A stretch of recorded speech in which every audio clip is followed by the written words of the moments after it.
Bismillahirrahmanirrahim. Assalamualaikum warahmatullahi wabarakatuh. Waalaikumsalam warahmatullahi wabarakatuh.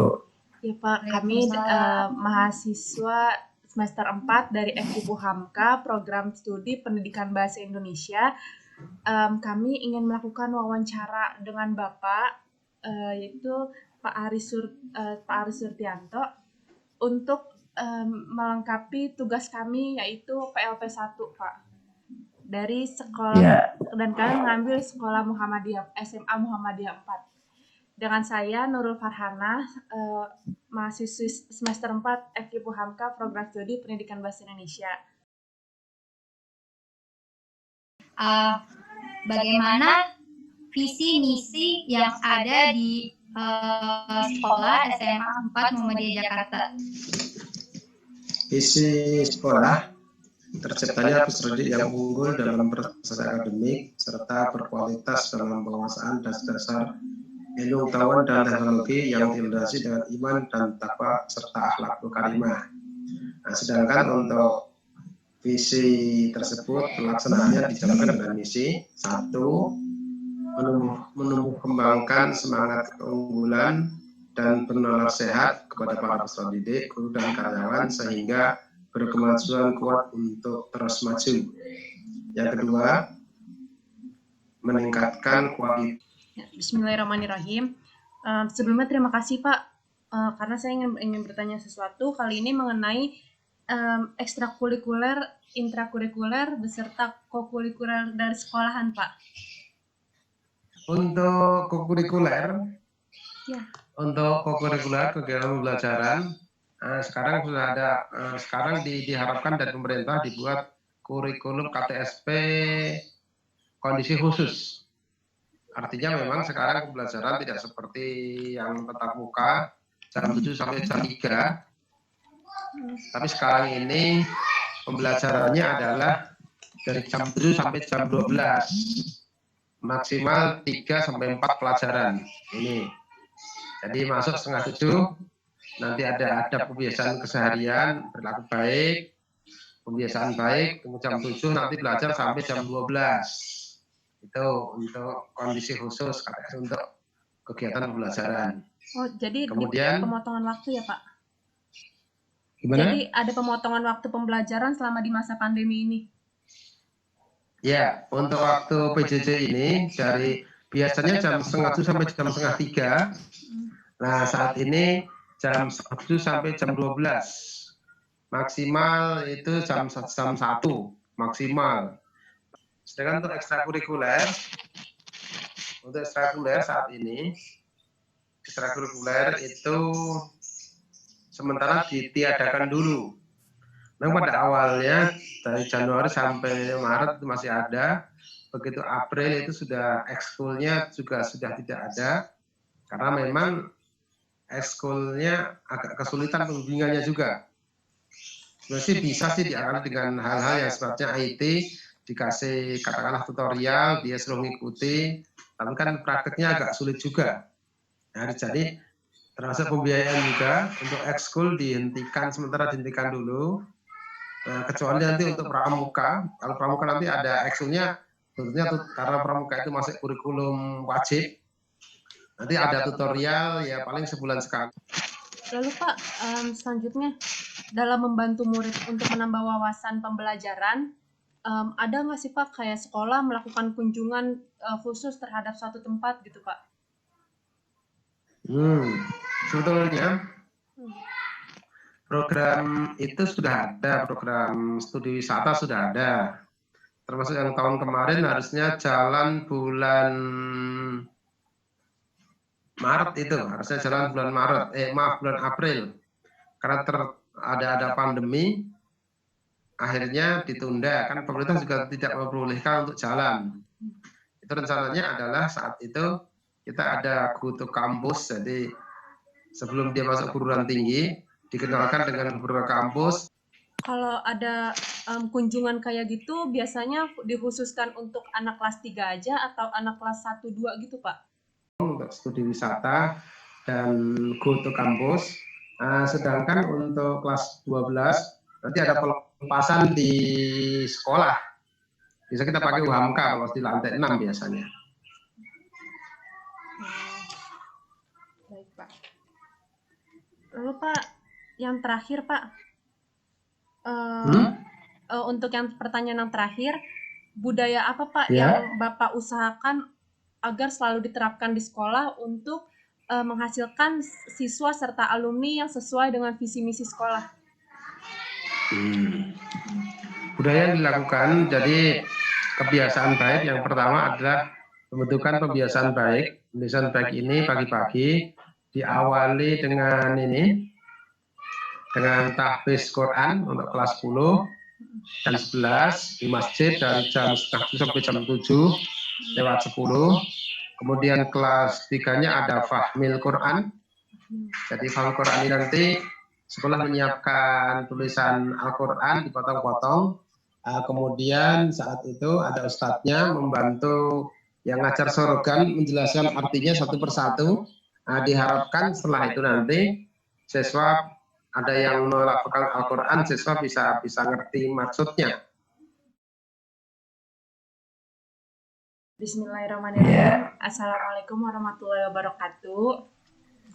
Waalaikumsalam warahmatullahi wabarakatuh. Ya Pak, kami mahasiswa semester 4 dari FIPU Hamka, Program Studi Pendidikan Bahasa Indonesia. Kami ingin melakukan wawancara dengan Bapak, yaitu Pak Aris Surtianto.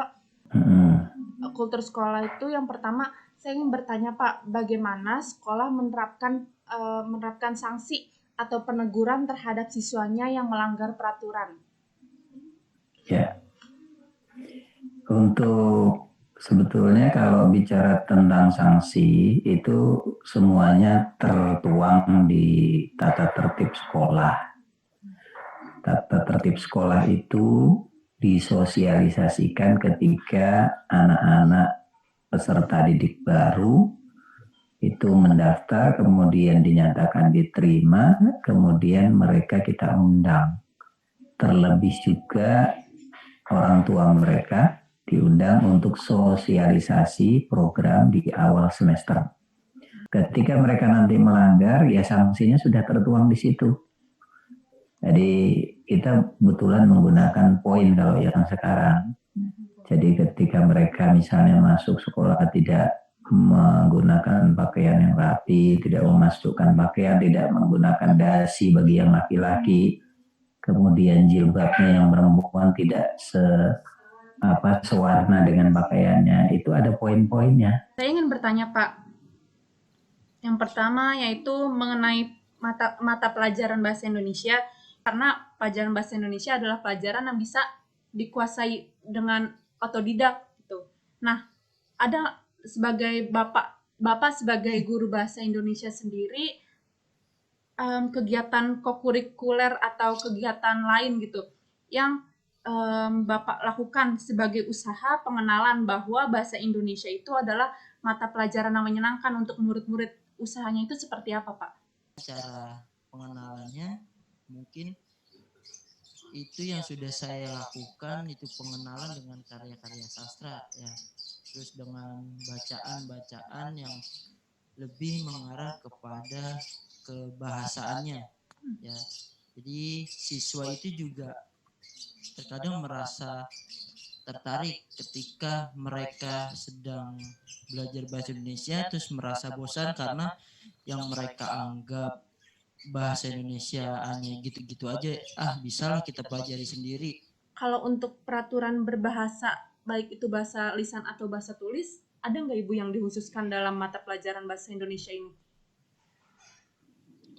Ada sih saya. Kalau misalnya memang bahasa lisan, pasti saya bilang untuk berbicara yang sopan. Kalau lisan itu karena nggak harus baku sih sebenarnya ya, karena kan memang kalau dalam pembelajaran mungkin baku, tapi kan kalau kita lagi ngobrol sama anak-anak sehari-hari gitu kan kita juga kadang nggak selamanya pakai bahasa baku gitu. Ketika pembelajaran sih memang, tapi ketika di luar pembelajaran ya tidak pakai bahasa baku. Cuma untuk bahasa tulis, saya pikir banyak guru bahasa Indonesia yang melakukan ini gitu ya. Biasanya saya mengingatkan kepada murid-murid saya kalau misalnya di bahasa tulis, di tulisan mereka itu untuk selalu menerapkan peraturan huruf kapital itu adanya di mana gitu. Kalau menurut saya di awal judul atau di awal paragraf gitu tidak menggunakan huruf kapital itu biasanya saya coret-coret, saya suka coret tugas mereka gitu, ini apa gitu, saya suka coret-coret. Terus rata, saya suka tulisan yang rapi, jadi kalau mereka buat yang nggak rata kanan kiri itu bagi saya nggak rapi gitu, itu saya coret biasanya, ini nggak rapi nih gitu. Bismillahirrahmanirrahim. Pertanyaan pertama dari saya yaitu Saudara Marco, bagaimana cara SMA Muhammadiyah 4 dalam melaksanakan kegiatan ekstrakurikuler serta penanganannya? Oke. Untuk ekstrakurikuler diwajibkan untuk seluruh siswa.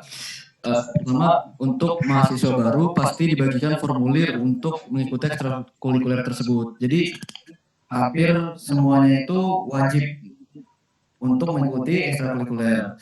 Dan untuk perawatan ekstrakurikuler itu kita langsung dari sekolah kita dapat dana BOS dari sekolah secara langsung straight, dan itu nanti bakal diatur sama pengurus ekstrakurikuler tersebut juga gitu. Untuk kebiasaan positif dalam sekolah, ada nggak sih dari sekolah ini mengajarkan sebuah kegiatan positif kepada siswanya untuk kepada siswa nanti yang akan menjadi senior, mereka akan bagikan pengalaman positif itu kepada juniornya? Jadi penyampaiannya gitu secara non akademik kepada dari senior kepada junior. Iya, yang diajarkan dari sekolah gitu. Kalau diajarkan dari sekolah kayak ada sih sebenarnya, itu acara IPM dan itu menjadi proker sekolah juga. Acara hariannya itu termasuk tahfiz Al-Quran sama kultum harian. Itu dijalanin setiap hari. Itu untuk pembagian jadwalnya juga diatur sama IPM-nya, seniornya, dan untuk ke juniornya gitu. Selanjutnya, Ca, aku ingin nanya, untuk peraturan di sekolah itu, peraturan apa gitu yang menurut Caca itu tuh peraturan yang paling bagus selama Caca dalam pendidikan di sana gitu?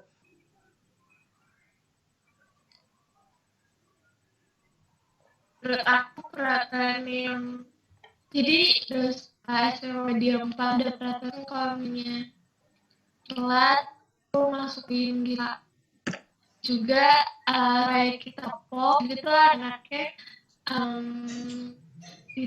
kita dari pagi-pagi cara anak latihan di di berdiri di depan orang yang tadarus, jadi supaya apa? Pertama untuk Bimo, saya ingin bertanya, karena kan Bimo ini sudah menjadi alumni dari SMA Muhammadiyah 4.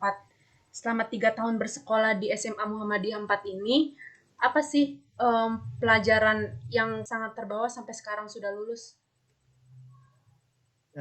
Pertama-tama itu suasananya beda dari sekolah-sekolah lain.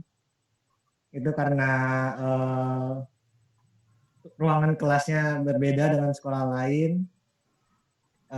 Pembelajarannya juga sedikit berbeda dari sekolah lain. Jadi berbawa gitu, ekskulnya juga banyak.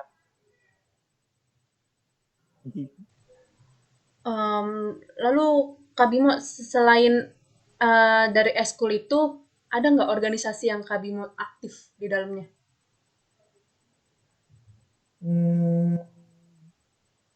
Nggak ada sih. Palingan cuma jadi bantu-bantu guru aja.